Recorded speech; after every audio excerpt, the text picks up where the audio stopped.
Pour rencontrer Stéphane Brognard, il faut toujours prendre de la hauteur, grimper un peu et se faire mal aux cuisses.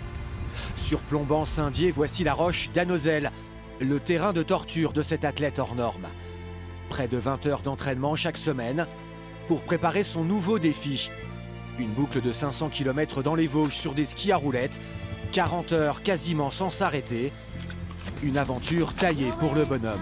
C'est une drôle d'idée, mais c'est surtout pas forcément un sport que tout le monde maîtrise. Moi, le premier, j'en fais juste un petit peu avant la saison de ski de fond. La notion d'aventure, d'incertitude est grande. Je ne suis pas forcément sûr d'y arriver.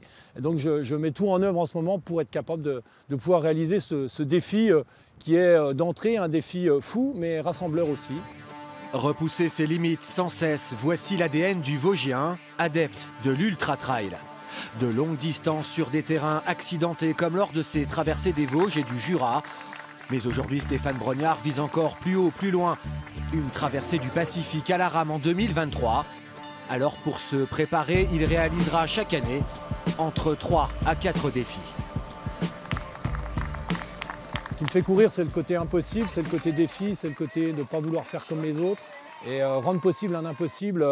J'ai peut-être été bercé dans une enfance où il fallait peut-être être ou conventionnel, où je me suis bien rendu compte que si je me fixais des impossibles pour faire un pied de nez à tous ces gens qui disent « bah non, c'est dangereux, bah non, il faut pas », ou avoir une ligne de vie directrice, c'est comme ça la vie, bah non, c'est pas forcément comme ça, et c'est peut-être aussi un pied de nez à tout ça, quoi.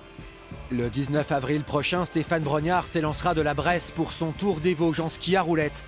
Une épopée supplémentaire pour cet athlète, décidément pas comme les autres.